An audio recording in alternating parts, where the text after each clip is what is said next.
Bonjour et bienvenue sur La Santé par Nature, un podcast sur la santé abordé sous l'angle de la prévention, naturelle et de bon sens, car comme on le dit très justement, mieux vaut prévenir que guérir.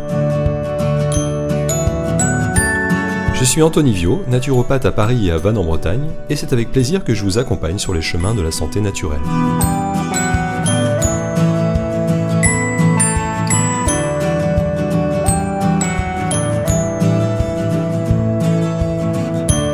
Vous en avez marre de vous sentir fatigué en permanence et de tomber malade régulièrement ? Je vous comprends et c'est pour cette raison que j'ai développé un programme d'accompagnement individualisé sur 3 mois, incluant la naturopathie, la réflexologie plantaire et l'énergétique. C'est la synergie de ces 3 disciplines qui fait l'efficacité de ce programme pour renforcer votre terrain. Vous bénéficierez en plus d'un suivi individualisé et en cadeau, je vous offrirai 6 e-books de santé naturelle. Alors, si vous aussi vous souhaitez profiter de cet accompagnement unique et donner un coup de boost à votre vitalité, rendez-vous sur mon site www.anthonyvio.fr. En attendant, je vous souhaite une bonne écoute.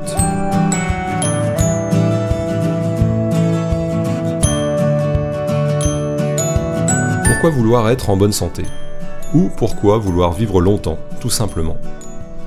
La question peut paraître absurde, mais de nombreuses personnes se sont évidemment penchées sur le sujet à travers les âges, et j'ai eu envie d'y réfléchir à mon tour quelques instants, étant moi-même atteint d'une maladie auto-immune au rein depuis plus de 20 ans. C'est donc un épisode un peu différent que je vous propose aujourd'hui, plus philosophique, mais il me tenait à cœur d'aborder ce sujet et de vous partager mes réflexions, qui peut-être résonneront en vous. Car cette pensée m'obsède depuis des années. Qu'ai-je à répondre à une personne qui me dit qu'après tout, pourquoi s'embêter à se restreindre dans ce que l'on mange ? Pourquoi se fatiguer à faire de l'exercice physique chaque jour ? Pourquoi dépenser son argent pour manger bio, transpirer au sauna ou aller voir des thérapeutes ? Oui, pourquoi perdre son temps à écouter des podcasts comme celui-ci, à lire des livres pour améliorer son bien-être ou sa santé, ou à se balader pieds nus en forêt ? On dit que Churchill répondait lorsque les journalistes lui demandaient le secret de sa santé : des cigares, du whisky et pas de sport. Mon seul exercice consiste à marcher aux enterrements de mes amis sportifs. Bon, mais il semblerait en réalité que ce ne soit rien d'autre qu'une boutade provocative, et que Churchill pratiquait ou avait pratiqué de nombreux sports, tels que la natation ou l'escrime. Alors oui, pourquoi vouloir rester en bonne santé ? Puisque de toute façon nous sommes prédestinés à mourir un jour, pourquoi ne pas l'accepter et profiter à fond du moment présent sans penser à demain, en n'ayant pour boussole que notre plaisir instantané ? Je ne parle pas de perpétuer des actes relevant de la folie ou de l'anarchie totale, comme d'assassiner quelqu'un pour voir ce que ça fait, ou de rouler à 200 km/h à contresens sur l'autoroute pour se faire un shoot d'adrénaline. Mais plutôt, pourquoi ne pas maximiser notre satisfaction immédiate en passant nos journées à regarder des séries en mangeant des cookies et des pizzas, tout en buvant des sodas et des bières, puisque demain ou dans quelques années, quoi que nous fassions, nous fertiliserons les jonquilles, en référence au film Le Cercle des Poètes Disparus. Pourquoi ne pas brûler la chandelle par les 2 bouts, et fumer et boire toute la nuit, puisqu'il faut bien mourir de quelque chose ? Pourquoi se battre pour retrouver la santé lorsqu'on est malade ? Pourquoi souffrir lors de traitements médicaux parfois lourds ? Pourquoi ne pas se laisser glisser vers l'au-delà ? Qu'est-ce qui finalement nous retient ici ? D'où vient cet instinct de survie ? Et si le paradis existe, ou la vie après la mort, ou selon certains, le retour à la maison, si notre incarnation sur Terre n'est qu'une partie infime de notre vraie nature, si, comme le disait le prêtre jésuite, chercheur, paléontologue, théologien et philosophe Pierre Teilhard de Chardin, en fin de compte, nous ne sommes pas des êtres humains vivant une expérience spirituelle, nous sommes des êtres spirituels vivant une expérience humaine. Alors, qu'est-ce qui nous retient une seconde de plus ici-bas, dans cette enveloppe charnelle souvent douloureuse ? Le propre du vivant est d'être mortel. Pourquoi alors perdre du temps à prolonger nos vies, puisque nous allons mourir ? Pourquoi avoir comme objectif de vivre le plus longtemps possible en bonne santé ? Pourquoi vouloir prévenir les maladies et renforcer son terrain, comme le propose notamment la naturopathie, puisque tous nos efforts seront de toute façon réduits à néant à la fin ? Souviens-toi que tu es poussière et que tu retourneras poussière, peut-on lire dans le livre de la Genèse, chapitre 3-19. Pourquoi accumuler des connaissances et des souvenirs, voués à se perdre dans l'infini puisque notre cerveau s'éteindra en fin de compte ? Qu'est-ce qui nous pousse à développer des aptitudes comme piloter un avion, jouer d'un instrument de musique, souffler du verre, dessiner ou maîtriser une langue étrangère à la perfection, puisqu'elles ne nous survivront pas ? Est-ce juste pour passer le temps en attendant la fin ? C'est-à-dire le moment où tous ces savoir-faire s'envoleront avec nous ? Les aura-t-on développés au final pour rien ? Les esprits pragmatiques diront que cela nous a permis de gagner notre vie, donc de pouvoir assouvir au minimum nos besoins de base pour survivre, se nourrir, se loger, voire nourrir et loger sa famille, pendant notre temps sur Terre. Mais ce qui fait le sel de la vie, l'amour, les émotions, la beauté, l'art, donc l'impalpable, où se situe-t-il dans cette grille de lecture ? Y a-t-il une hiérarchie des compétences acquises ? D'un côté celles utiles pour l'ensemble de la communauté, comme savoir se soigner ou soigner les autres, savoir construire un habitat ou savoir cultiver sa nourriture, qui nous auront permis ainsi qu'à nos semblables de vivre un peu plus longtemps et de manière plus agréable. Et de l'autre, celles peu utiles d'un strict point de vue de la survie de l'espèce, telles que savoir peindre un paysage, savoir chanter, savoir skier ou savoir faire un bilan comptable. Et si l'on pousse le raisonnement jusqu'au bout, un être humain n'ayant que des compétences peu utiles, voire entre guillemets inutiles, ou pas de compétences du tout, a-t-il sa place parmi les humains dans la société actuelle ? Lorsque l'on est en âge de travailler, une vie non productive, voulue ou subie, vécue uniquement de loisirs, de rente ou même de prières, est-elle ratée selon les critères sociaux contemporains ? Suffit-il d'être au monde pour avoir le droit de faire partie de la société, ou faut-il y gagner sa place ? Je me pose souvent ces questions en pensant aux moines et aux religieuses vivant à l'écart du monde. Selon les critères entre guillemets capitalistes, quel est leur rapport au monde ? Ont-ils le droit moral de ne rien produire de tangible ? Ou bien, est-ce l'inverse ? Est-on passé à côté de l'essentiel si on ne pratique aucun art, si l'on n'a pas d'enfants, ou si l'on ne s'est pas enrichi de culture, de spiritualité ou de talents considérés comme inutiles ? Je me souviens d'avoir lu un jour sur un mur du boulevard de la Chapelle à Paris une phrase qui m'avait fait réfléchir. Rater sa vie, c'est déjà quelque chose. Peut-être pourrions-nous également nous astreindre à voir le verre à moitié plein. Puisque nous sommes bel et bien de passage sur Terre, et chacun possède sa théorie pour expliquer cette singularité, ne serait-ce pas afin d'essayer d'en tirer profit ? Ainsi, le naturopathe Pierre-Valentin Marchesso écrivait dans les années 1970 « La vie, qui s'est voulue, ne peut périr sans lutter correctement. » Et l'on attribue au médecin Xavier Bichat, au XVIIIe siècle, la phrase « La vie est l'ensemble des forces qui résistent à la mort. » D'ailleurs, si la vie ne s'était pas voulue, pourquoi serions-nous toutes et tous équipés d'organes permettant la reproduction de l'espèce ? La reproduction n'est d'ailleurs pas le propre de l'humain. Ne serions-nous alors, devant ce mystère, pas plus importants qu'un chardon, qu'une fraise des bois ou qu'un renard ? Quel coup dur pour notre ego, nous qui nous croyons parfois seuls dignes d'intérêt sur cette terre. Eux aussi vivent et se reproduisent. Quel est leur but sur Terre ? Quel est le nôtre ? S'il y a un grand cycle de la vie à l'échelle planétaire, et que chacun y possède une place, notre vie n'a-t-elle alors pas strictement la même valeur que celle de la fleur des champs ou de l'écureuil ?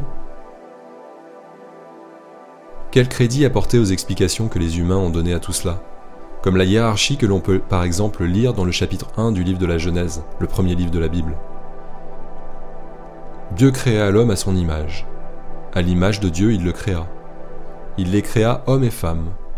Dieu les bénit et leur dit : Soyez féconds et multipliez-vous, remplissez la terre et soumettez-la. Soyez les maîtres des poissons de la mer, des oiseaux du ciel et de tous les animaux qui vont et viennent sur la terre. N'y a-t-il pas là un grand malentendu, fondateur de nombre de nos problèmes actuels ? Chaque être vivant est un véritable miracle de bio-ingénierie. Comment se peut-il que l'évolution ait abouti à cette perfection pour ne la faire durer que le bref temps d'une vie terrestre ? 5 à 6 semaines seulement pour une abeille ouvrière, quelques mois pour un bleuet ou un coquelicot, 1 an pour une souris, 3 à 5 ans pour un colibri, et une trentaine d'années pour un cheval. En quelque sorte, quel gâchis ! Enfin, y a-t-il une intelligence derrière la création de ces incroyables machineries biologiques ? D'où vient l'énergie vitale qui anime les êtres vivants ? D'où vient l'énergie qui permet à l'électron de se mouvoir autour du noyau de l'atome, permettant ainsi toutes les combinaisons moléculaires, donc l'existence de tissus, d'organes, de systèmes, bref, du vivant ? La vie est-elle intrinsèque à la matière, ou vient-elle de l'extérieur pour s'y insérer ? Pierre-Valentin Marchesso, instigateur de la naturopathie en France au XXe siècle, et héritier des enseignements des grands anciens de la médecine naturelle, les Égyptiens, les Grecs, dont Hippocrate, les Esséniens, les Arabes, l'université de Salerne, excluaient tout hasard et résumaient le principe du vitalisme ainsi. Contrairement à l'opinion des savants matérialistes, qui cherchent à expliquer la vie en partant des réactions physico-chimiques de la matière, les vitalistes pensent que la vie est étrangère à la matière, mais qu'elle peut la traverser et même l'habiter sous certaines conditions. Lorsque ces conditions sont remplies, la vie s'installe dans la matière et l'organise à son profit, en fonction du plan créateur ou programme chromosomique, dont chaque cellule vivante est dépositaire, et qu'aucun principe physico-chimique ne peut expliquer. Rien n'est, donc, fait au hasard, comme le prétendent les matérialistes. Tout, au contraire, est préétabli, et la force vitale qui nous anime le fait toujours au mieux de nos intérêts organiques.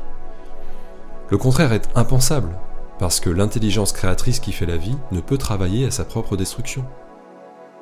Même dans la maladie, contrairement aux apparences, la vie exerce correctement ses forces. C'est la notion de maladie d'autodéfense, chère aux naturopathes.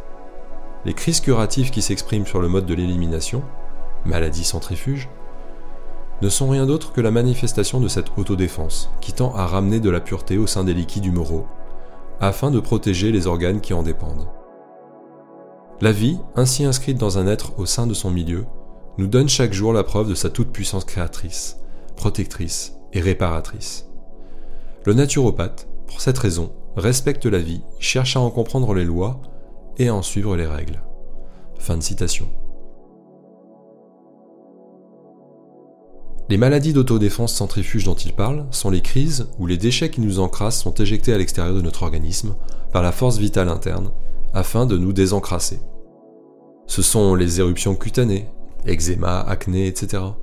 L'écoulement de mucus lors des rhumes, sinusites, bronchites, les vomissements, les diarrhées. Le but est de nous faire revenir à un état stable de santé, alors que notre encrassement nous avait emmenés vers un état instable. Mais par peur ou par manque d'information, nous prenons malheureusement ces symptômes de nettoyage pour des maladies en elles-mêmes, et combattons souvent excessivement le nettoyage organique à coups de médicaments au lieu de laisser le programme de santé inscrit en nous se dérouler.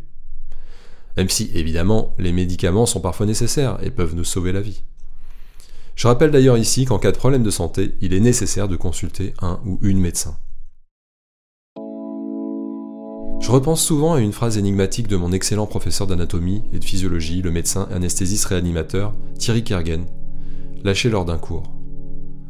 Vous verrez que plus nous étudierons ensemble l'anatomie et la physiologie humaine, plus vous allez vous demander si Dieu existe. Cette phrase n'avait pas manqué de m'interroger, compte tenu du fait qu'elle était prononcée par un médecin, donc un scientifique. Si un Dieu existe, a-t-il créé les conditions de la vie sur Terre ? A-t-il engendré la création de la galaxie à laquelle la Terre appartient, la Voie lactée, et les 2000 milliards d'autres galaxies qui composent l'univers ?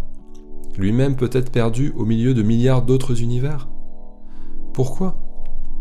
Ou bien tout cela n'est-il qu'un immense hasard ? Qui serait alors Dieu ? Une intelligence universelle ? Extraterrestre ? Des habitants d'une galaxie lointaine ? Autre chose ?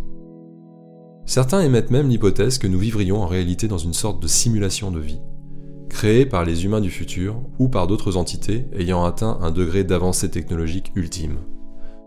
On peut également penser au scénario du film Matrix, où ce sont les machines qui ont pris le contrôle des humains.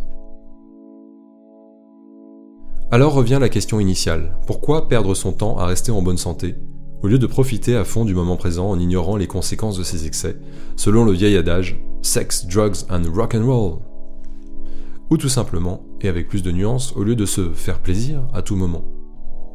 Bien sûr, chacun possède sa propre définition de « profiter du moment présent ». Et vous pourriez me répondre « Eh bien, c'est évident, pour ne pas souffrir de douleurs ou de maladies lorsque nous serons plus âgés. » Ok, mais on en revient là aussi à une question de base. Qu'est-ce qui nous pousse à vouloir vivre vieux ? Dans le même esprit, concernant la problématique actuelle de destruction de la biodiversité, de pollution généralisée, de crise énergétique et climatique, c'est la trajectoire de l'évolution humaine qui y a abouti.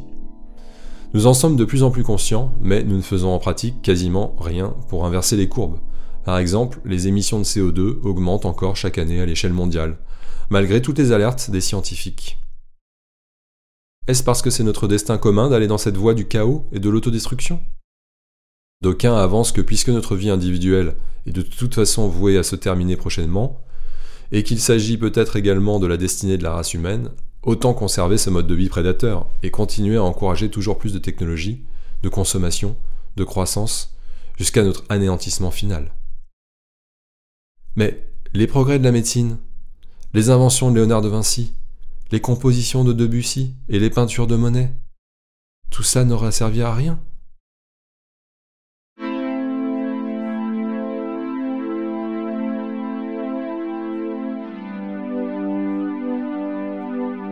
Je vous livre aujourd'hui quelques idées auxquelles je pense, en toute humilité, qui seront d'ailleurs sans doute différentes de celles que j'apporterai demain. Puisqu'il m'apparaît que la vie est un miracle, de par la complexité de ce qui la compose, et de par la fragilité des conditions de son existence, remise aujourd'hui en question par les phénomènes anthropiques, mon fort intérieur aimerait trouver des raisons de la protéger et de la faire durer, et je voudrais croire qu'elle n'est pas dénuée de signification. Mon engagement en tant que naturopathe aurait alors peut-être un sens. Sinon, à quoi bon ?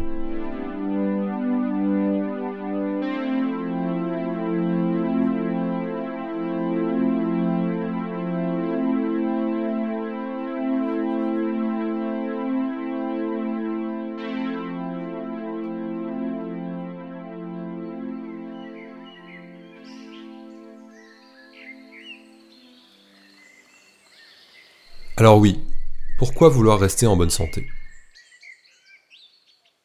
Idée numéro 1, par respect pour ce miracle. Si c'est le hasard qui a mené au cours de l'évolution à combiner entre elles les molécules pour former toutes ces formes de vie, toutes plus incroyables les unes que les autres, nous ne pouvons que nous en émerveiller, n'est-ce pas ? Est-ce seulement possible ? J'ai lu quelque part que c'était comme se demander s'il était possible qu'une tempête passant sur une plage engendre un château de sable. Ok, il y a eu l'évolution, mais n'y a-t-il pas eu quelque chose qui a guidé ou insufflé une direction à cette évolution ? Et s'il s'agit de l'œuvre d'une forme d'intelligence, que l'on peut nommer comme on le souhaite, Dieu, énergie vitale universelle, conscience universelle, chi, intelligence extra ou même intraterrestre, ou simplement une entité inaccessible à nos sens d'être humain, alors que les animaux ou les plantes, eux, l'aperçoivent peut-être, eh bien, nous devons nous incliner avec humilité, car aucune intelligence humaine n'est capable de s'approcher de la perfection de cette création. C'est peut-être même d'ailleurs cette force créatrice que les personnes ayant expérimenté des EMI, des expériences de mort imminente, avouent souvent avoir approché. Ainsi, chaque cellule composant nos organismes possède en elle une intelligence de vie, comme un programme intrinsèque qui lui fait tendre vers un fonctionnement optimal ou un retour autonome à la santé. L'os se ressoudra tout seul pour être à nouveau fonctionnel si l'on immobilise le membre. Ou, en cas de coupure superficielle, la peau cicatrisera toute seule. Est-ce le hasard, les mystères de l'évolution, ou une intelligence supérieure qui a fait que chacune de nos cellules possède cette intelligence ? D'où vient le programme génétique inséré dans notre ADN ? En tout cas, nous voilà enclins à respecter le miracle de la vie et entretenir au mieux ce corps incroyable.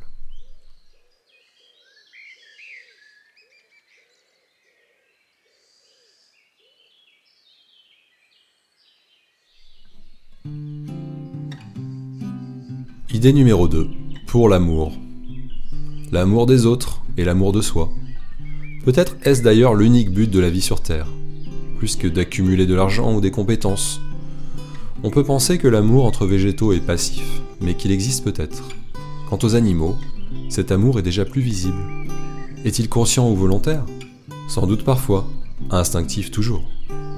Mais en ce qui concerne l'humain, c'est ce à quoi nous aspirons tous, ou que nous vivions sur la planète. Confucius allait plus loin et écrivait « Agissez envers les autres comme vous aimeriez qu'ils agissent envers vous. » Car nous ne sommes finalement peut-être qu'un, les différentes cellules d'un grand tissu vivant. Peut-être qu'aimer les autres, c'est s'aimer soi-même, comme s'aimer soi-même, c'est aimer les autres. Au sein d'un être humain, les cellules du foie n'aiment-elles pas les cellules de l'œil ou du poumon ?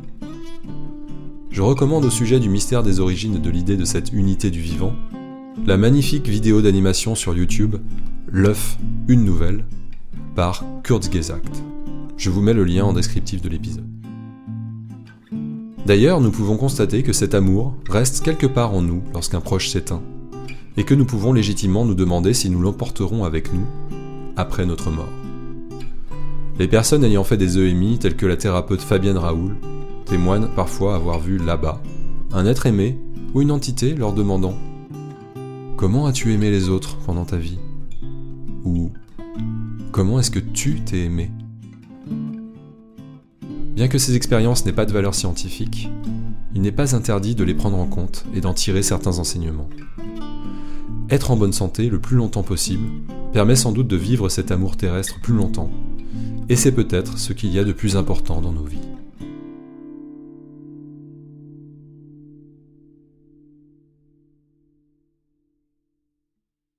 Idée numéro 3. Pour repousser l'échéance et avoir l'impression d'avoir un certain pouvoir sur la mort. Et sans doute aussi par peur. Peur d'abandonner ce que l'on aime.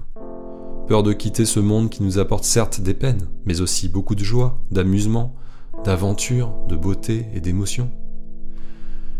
Peur également de l'inconnu. Peur de l'au-delà, peur d'être jugé, de rencontrer son créateur, s'il existe.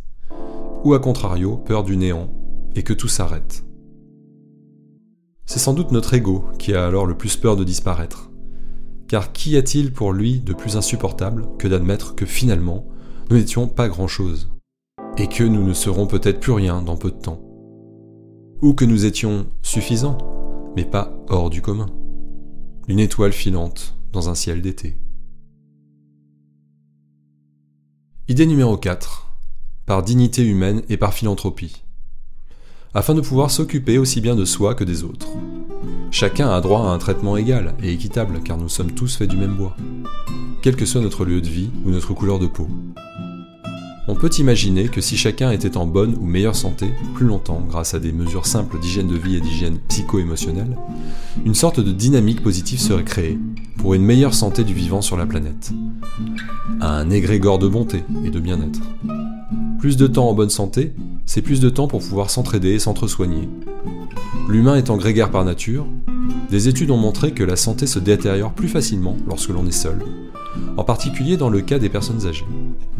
Saviez-vous qu'une méta-analyse a montré que la solitude et l'isolement social sont liés à un risque plus élevé de mortalité de 26 et 29% respectivement ? Ce risque accru de mortalité serait équivalent à celui de fumer 15 cigarettes par jour, ou d'avoir un trouble de consommation d'alcool.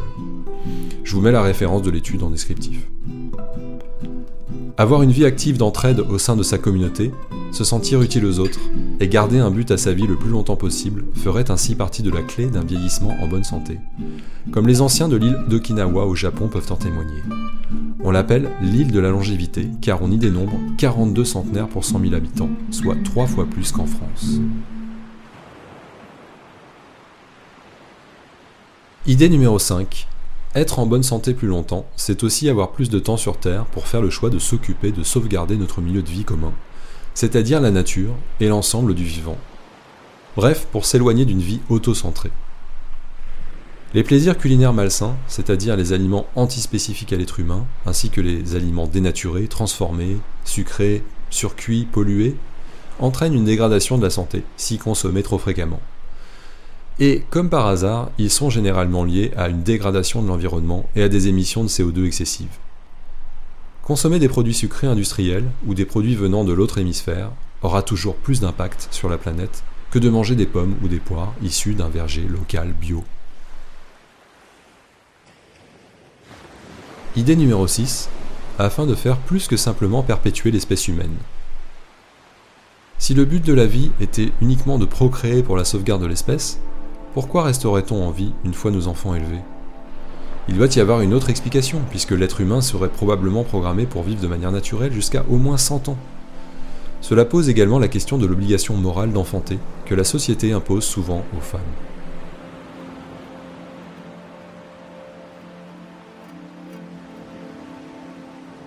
Idée numéro 7. Pour le bien-être et l'absence de douleur, afin que notre vie terrestre soit la plus agréable possible. C'est d'ailleurs, dans de nombreux cas, ces douleurs insupportables qui poussent certains d'entre nous à se donner la mort ou à se faire accompagner dans cette démarche. Aider mes semblables à bien vieillir, avec le moins de douleur possible, tel est un des objectifs de la naturopathie que j'exerce, et pouvoir profiter jusqu'à la fin de chaque instant qui nous est donné. la beauté d'un sourire ou d'un ciel bleu, la tendresse d'une main que l'on tient, la poésie d'un oiseau qui s'envole en chantant, ou encore le plaisir d'un mets que l'on déguste avec celles et ceux que l'on aime.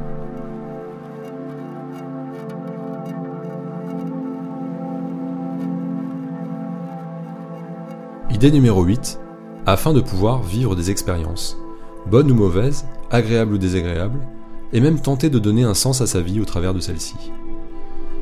Peut-être qu'il ne faut pas voir plus loin la raison de notre présence ici, s'enrichir de ces expériences, de connaissances, d'émotions, de découvertes, de rencontres, apprendre, acquérir des aptitudes, interagir avec le monde, et emporter cet enrichissement dans l'au-delà. C'est peut-être ce qui est prévu pour nous après tout. De nombreuses traditions considèrent qu'âme et corps physique sont deux entités distinctes. L'âme choisirait de s'incarner dans son véhicule terrestre au bout de quelques semaines de vie fétale, puis se désincarnerait lors de la mort. Si l'âme se réincarne ensuite ailleurs, sans doute garde-t-elle une trace de ses précédentes incarnations, de toutes ses expériences vécues. Peut-être ne sommes-nous donc, en tant qu'âme, que des locataires de notre corps physique, comme si nous louions un appartement pendant quelques années, et qu'à la fin du bail, le propriétaire le récupérait, et que nous devions aller voir ailleurs pour trouver à nouveau à nous loger. Être en bonne santé physique le plus longtemps possible reviendrait ainsi à offrir à notre âme un logement en bon état pour qu'elle puisse s'y incarner correctement pendant le temps qu'elle avait prévu d'y passer, et que le voyage ne se termine pas trop prématurément à cause d'un organisme en mauvaise condition. Comme dit d'ailleurs le proverbe indien, « Prends soin de ton corps pour que ton âme ait envie d'y rester ». Peut-être s'agit-il alors juste de passer plus de temps incarné ici, afin de vivre les blessures que l'âme a besoin de guérir, peu à peu, pour évoluer et apprendre l'amour de soi. Selon certaines croyances évoquées par Lise Bourbeau, l'âme pourrait ainsi contribuer à se réincarner, tant que ses blessures ne sont pas guéries, et tant que l'état originel de paix intérieure n'est pas retrouvé. Je vous lis à ce sujet un passage du livret « Magnétisme et guérison » du naturopathe Pierre-Valentin Marchessault. Ce n'est pas ce que l'on pense qu'il est difficile d'exprimer, mais ce que l'on ne pense pas encore et que l'on sait déjà. Écrivait M. Maeterlinck, poète et écrivain belge. Ce que l'on sait déjà, et qui n'est pas encore dans la pensée, dans le corps mental, se trouve dans l'esprit, le corps spirituel. Il faut aller l'y chercher par la méditation. Pour comprendre l'univers, disait Pythagore, exprimant la même idée mais d'une façon différente, ou bien il faut mourir et aller au ciel pour voir, ou bien il faut descendre en soi et se souvenir. C'est-à-dire faire appel à la mémoire de l'Esprit Vierge qui est en nous et qui, de réincarnation en réincarnation, a été le témoin de tout ce qui s'est passé depuis les origines. Fin de citation.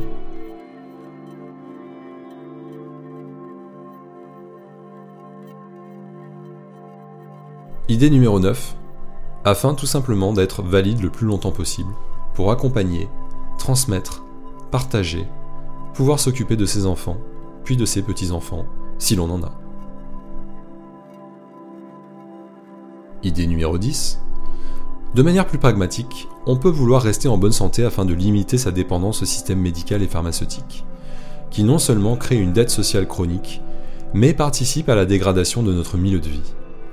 En effet, le Shift Project estimait dans un rapport de 2023 que l'empreinte carbone du secteur de la santé tournait autour de 49 millions de tonnes équivalent CO2, soit plus de 8% de l'empreinte carbone de la France. Certaines pathologies entraînent malheureusement une dépendance vitale à ce système. Par exemple, une personne souffrant d'insuffisance rénale au stade terminal devra se rendre plusieurs fois par semaine dans un centre de dialyse ou la pratiquer en autonome. Ou bien une personne atteinte d'Alzheimer n'aura qu'une autonomie limitée et vivra parfois dans un monde éloigné de celui de ses proches. Toutes les maladies ne sont bien sûr pas évitables, notamment car notre environnement de vie est de plus en plus pollué. On le voit en ce moment avec les scandales des polluants éternels, les PFAS. Mais avec une bonne hygiène de vie, beaucoup pourraient être évités ou atténués, en adoptant des comportements plus sains. Un organisme humain est ultra complexe, et c'est donc un miracle qu'il fonctionne aussi bien, pendant aussi longtemps. Mais je le vois quotidiennement dans ma pratique, et chez moi-même, il y a chez chacun d'entre nous quelques fausses notes dans la partition. Pourquoi ? Eh bien parfois car la partition a été mal écrite, parfois car nous la jouons mal, ou encore car certaines notes ont pu être effacées, indépendamment de notre volonté. Et oui, nous sommes plutôt doués pour maltraiter nos corps, de notre fait ou de manière subie, puisque l'humain rend chaque jour son environnement de vie de plus en plus toxique.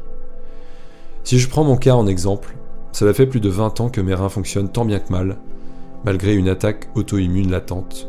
Je n'ai presque plus de cheveux, mon œil droit montre des signes déprimants de presbytie, et je vous passe les autres détails. Dans ces signes de déchéance, quelle est la part liée à mon mode de vie? Quelle est la part liée à l'hérédité? Et quelle est la part liée aux pollutions diverses, aux perturbateurs endocriniens, aux additifs ou à la chimie?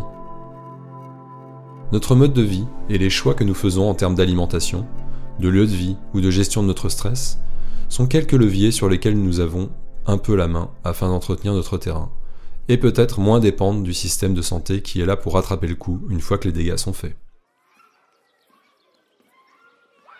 Idée numéro 11, afin de prendre le temps de vivre et de ne plus courir après une vie ultra productive, dans un monde du travail engendrant souvent des biens ou des services polluants ou non soutenables. L'argent contribue sans doute au bonheur, mais jusqu'à un certain point. On le voit bien aujourd'hui chez certaines personnes dépensant sans compter, en cherchant éternellement dans les biens matériels un bonheur inatteignable. Le philosophe Sénèque était riche et ne s'en cachait pas, mais affirmait que l'important était de ne pas être possédé par sa richesse. La sobriété n'est-elle pas selon les bouddhistes une valeur qui doit guider les humains vers la sagesse et le bonheur? Une phrase du Dalai Lama résume bien cela. Ce qui me surprend le plus dans l'humanité? Les hommes, parce qu'ils perdent la santé pour accumuler de l'argent, et ensuite ils perdent leur argent pour recouvrer la santé. Et ils se perdent dans d'anxieuses pensées sur le futur, au point de ne plus vivre ni le présent ni le futur. Ils vivent comme s'ils n'allaient jamais mourir, et meurent comme s'ils n'avaient jamais vécu. Idée numéro 12, afin d'acquérir une certaine sagesse et de calmer son ego avec le temps, pour être enfin une personne plus attentive à ses vrais besoins et s'insérer de manière plus harmonieuse dans la société. En effet, notre ego ne se soucie pas forcément de notre santé ou du bien-être commun, car il se sent extérieur à nous. Sous prétexte de nous aider à exister aux yeux du monde, il parasite notre intuition. L'autrice Lise Bourbeau écrit ainsi : « L'ego, puisant dans l'énergie mentale, t'affaiblit. Chaque fois que tu le laisses te contrôler, tu es en manque d'énergie. Je suis certaine que tu as déjà constaté ce fait à plusieurs reprises. Lorsque tu vis des peurs et des émotions, qui sont les manifestations de l'ego, tu t'es certainement rendu compte que tu es fatigué à la fin de la journée. Toi seul peux décider si tu continues à alimenter l'ego ou non. Il a trouvé des moyens subtils pour nous jouer des tours et nous faire croire que nous décidions de notre vie, alors que c'est plutôt lui.